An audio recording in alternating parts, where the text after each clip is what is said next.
Chinese economy has been a boon to the world's economic fortunes, says the president.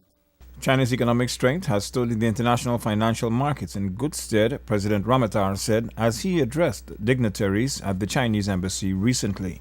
Particularly from 2008, when we had the financial and economic crisis that gripped the world, it was fundamentally the work of China, the economic development within China, but also the investment that China has put in many of our countries that has helped the international economy to keep growing. Notwithstanding what the president described as distortions in some sections of the local media, he noted that Chinese investors often invest in infrastructural development. That is proving and has proven to be very important for all of us in Asia, Africa, in this part of the world, Latin America and the Caribbean, in Europe, in North America.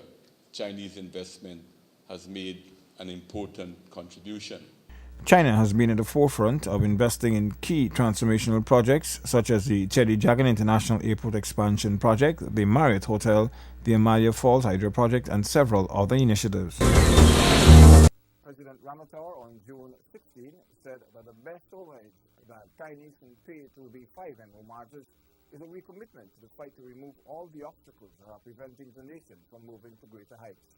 The head of state was at the time delivering the feature address at the 66th death anniversary of the 5 sugar workers Lalabaji, Rambaran, Puran, Sojbali, and Hari, who were shot and killed by colonial police on June 16, 1948 during a strike. June 16, 1948 is recognized as a turning point in our history, one of the turning points in our country's history. It brought together several strands of struggles that were occurring in our country and also reflected in many ways what was taking place in the world. It brought together an economic struggle where workers were fighting for better conditions of life and work. At the same time, it developed into a struggle for industrial democracy, to recognize, to have a union of the workers' choice. And it also developed into the call for political independence in Guyana. President Ramatar added that whilst today much has changed, the domination continues in the form of global governance, whereby international institutions are used by the rich and powerful countries to the disadvantage of those in the third world, which are still developing. Michael Summer, the president of the ITUC, writing the preface to an ILO publication, just made this point, that just over 1% of the world's population owns 40% of the world's wealth. And 60%, the lower 60% of the world population only has 1.9% of the global wealth. This speaks about the great inequality that exists in our world, and the concentration of the wealth has become far worse than it was in 1948. The president reminded that whilst Ghana continues to ensure that its sugar industry thrives and grows, in many other countries in the region, the industry has virtually disappeared. He reminded too that during the days when Guyana had an undemocratic government, the sugar industry was also run in the same way, and as a result of a heavy sugar levy, workers came under tremendous pressure. The best homage we can pay to the memory of the sugar workers, the more martyrs who died here, who have been martyred in this very village, is for us to fight, to remove all the obstacles, to see that not only the working class, but the nation as a whole advance to even higher heights. This historic protest and picketing exercise outside of the Enmore factory was to express the general dissatisfaction with the cotton load system at the sugar factory, with the trade union representing them, and to demand higher wages and better living conditions. There is a need to move away from partisan politics if Guyana's full potential is to be realized. This sentiment was expressed by President Ramatar during his address at the Enmore Martyrs Anniversary observance at Enmore on the east coast of the Marara. Addressing hundreds of persons, the president said that the transformational projects being stymied by the opposition and legislation such as the anti-money laundering bill were as a result of opposition politicians' actions. And all of these things are being stymied because of either short-sightedness or an inability to put country before party. Making reference to the anti-money laundering bill, President Ramatar reminded attendees at the event that it did not come out of government's back pocket. This bill came about as a result of the international governance that I spoke to you about. It came about as a decision of the United Nations that we should all the countries of the world should try as far as possible to bring their financial regulations into similar type of positions so that drug traffickers, so that money launderers, international criminals will not use one country to do their business, that it will be blocking the loopholes in every way. Explaining that the first bill was passed in 2009 unanimously, the same action for the more recent legislation was initially expected. The president said, "This bill is a bill to fight corruption. It's a bill to fight drug traffickers. So those who do not want it, those who are fighting against it, must tell us on which side of the fence they stand in the struggle against corruption and against drug trafficking in our country." In closing, President Ramatar said that sanctions will not discriminate against persons of any political belief or class, but all will be affected. You watching the diary, where we have been recapping the highlights of the country's president's weekly activities. More after the break. By cutting the administrative arm of the Office of the President's funding, the allocation for the provision of the Head of State Security has been removed. This action can compromise the security of President Donald Ramatar. This move sets a dangerous precedent and is unacceptable for any head of state, government, or right-thinking people of a democratic nation. The disapproval of funds by the political opposition for the Ministry of Finance's administrative arm means that students wishing to attend the University of Guyana will not be able to access any loans for 2014. The move will prevent many students who are unable to pay cash from studying and having a tertiary education.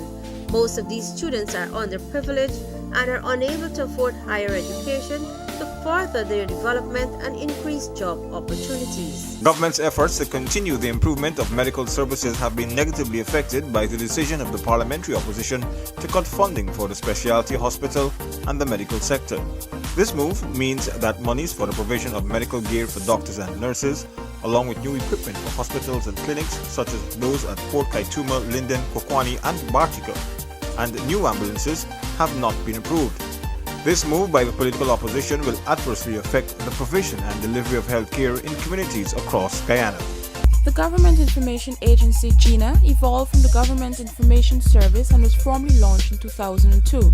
GINA is executing its mandate of keeping Guyanese, both locally and in the diaspora, informed of government's programs and policies pertinent to development. Cognizant of the right of Guyanese to information, GINA, through its dedicated staff, has endeavored to deliver its mandate to the best of its ability. Guyanese have every right to be informed on policies, programs, and projects which impact on their lives.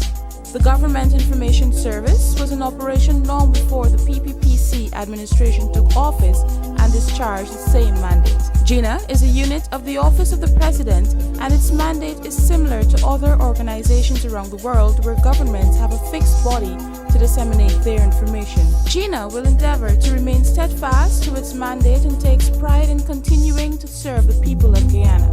GINA, information for nation building.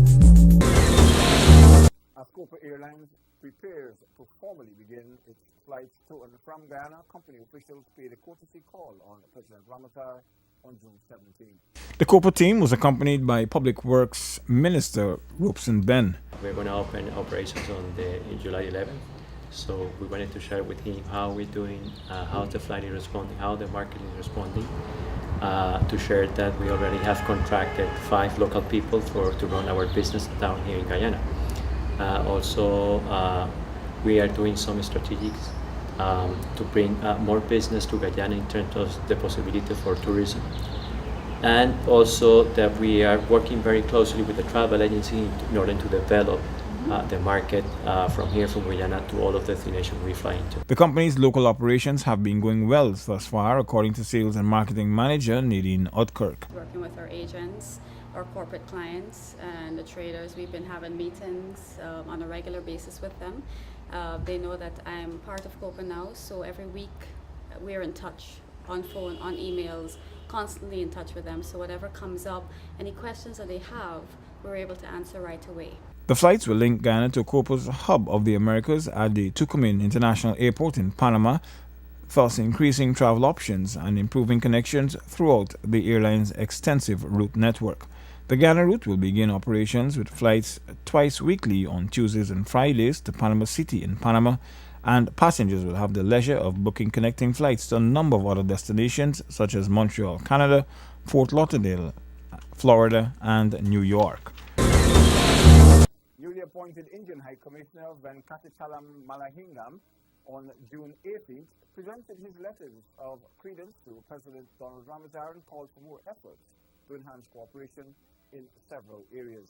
President Ramatar, receiving the Indian High Commissioner, noted that the relationship between the two nations has grown since formal ties were established in 1966. We are also cooperating on issues of global concern, such as a reformed United Nations and Sustainable Development Goals for the post-2015 development agenda.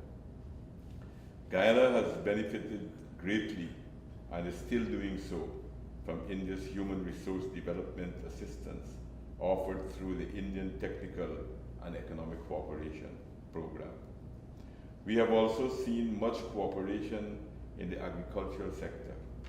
I hope that we can embark on additional activities in this field. With India's vast wealth of expertise in science and technology, and my government's intensified efforts to place added emphasis on these subjects in our educational curricula, I hope that we can count on your government support in this area also. As you will notice, High Commissioner, Guyana is ready for investment, and I will encourage more private sector companies from India to visit and explore what we have to offer. The Indian High Commissioner noted that although separated by a large distance, both nations have a commonality in a colonial past, predominantly agricultural, rural-based multicultural societies, and also hold common views on important issues. These relations have been strengthened and consolidated in the recent past with the visit of Your Excellency and the Honorable Prime Minister of your country to India. There exists potential for our two countries to work together on many fields, particularly in agriculture development, education and health infrastructure, renewable sources of energy, forestry and pharmaceuticals.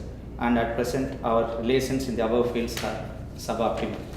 During my tenure, it would be my endeavor to take the existing close relations between our two countries to a higher level, and particularly to take the relationship in these fields on a higher trajectory in the near future through continued engagement and solid interactions. It is imperative in this regard that more frequent high-level visits need to take place between our two countries for providing political leading and support. With both nations being Commonwealth members and holding convergent views on many issues, High Commissioner Malahingam said that both can play a constructive role in the international fora, adding that India was counting on Ghana's support on efforts to restructure the United Nations, including its Security Council. President Ramatar, delivering a special address to the nation on June 19, said that despite efforts by government and stakeholders to have the Anti-Money Laundering and Countering the Financing of Terrorism Amendment Bill passed, these efforts are regrettably being made much more difficult due to the unpatriotic position taken by the political opposition. We said before that it was a patriotic duty to have this bill passed and spare you, the Guyanese people, the negative consequences of not doing so. Unfortunately, the opposition seems to have put more importance on its own narrow political party agenda before the welfare and interests of our people. The head of state explained that he made a direct approach to engage the opposition leader, David Granger. On Monday, I spoke to the leader of the opposition, urging him to have the members of his side attend the Parliamentary Special Select Committee meeting to be held on the same day or the next day. I even told him that if he could not get a meeting for Monday, then they should meet on Tuesday. I told him that I was willing to excuse the 4 government members sitting on the Special Select Committee from attending the Cabinet meeting on Tuesday, June 17, 2014, so that they could meet. On Tuesday night, contact was made with the head of the Presidential Secretariat, informing him that the leader of the opposition wanted to meet with me soonest. The two political leaders met on Wednesday, June 18th, and President Ramatar said that he proposed that government was willing to pass the bill with the opposition's amendments. Even though we did not agree with it, that we would vote for it so that we can have a bill before the FATF meeting later in June 2014. I also proposed to him that if CFATF and FATF were to find that the bill had non-compliant provisions, that the opposition would support amending the bill accordingly. I propose that because of the urgency of the matter, that the opposition would not link my offer to pass their bill to their other demands. 1, my assent to bills passed by the National Assembly, and 2, my support for the Public Procurement Commission being established without Cabinet retaining its role in granting no objections to award above 15 million Guyana dollars. These efforts were to no avail, said the president, as his offers were refused. Regrettably, this is now being made much more difficult because of the clear, unpatriotic stance taken by the opposition APNU. Government and numerous stakeholders have repeatedly called for the bill's passage because of the negative impact that the imposition of sanctions, due to Guyana being blacklisted, will have on the nation's financial system and business sector, but to no avail. More of the diary after this break. The importance of road linkages in Guyana's hinterland to propel economic growth and improve access to services is fully recognized. To this end, Budget 2014 has allocated $1 billion to rehabilitate critical interior roads, including the Linden to Lethem Road. Government's investment in rural development will be further strengthened this year with the sum of $1 billion which has been provided in the 2014 national budget. The sum will go towards infrastructure such as roads, bridges, drainage and irrigation, and community market facilities, along with entrepreneurial activity in rural communities. Parents with school-aged children will achieve a measure of relief with the provision of $10,000 per school year for all school children in the public schools. This from the 2014 budget is in addition to the school uniform voucher, which will continue to be distributed. The 2014 national budget has allocated $32.3 billion for education, as government continues to emphasize the sector, which has undergone significant transformation in response to the emerging needs of society. A message from the Government Information Agency. The Government Information Agency, GINA, evolved from the Government Information Service and was formally launched in 2002.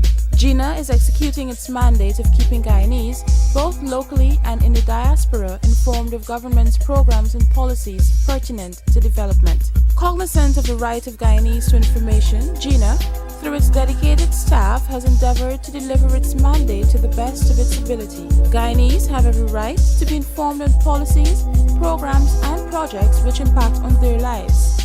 The Government Information Service was in operation long before the PPPC administration took office and discharged the same mandate. GINA is a unit of the Office of the President, and its mandate is similar to other organizations around the world where governments have a fixed body to disseminate their information. GINA will endeavor to remain steadfast to its mandate and takes pride in continuing to serve the people of Guyana. GINA, information for nation building.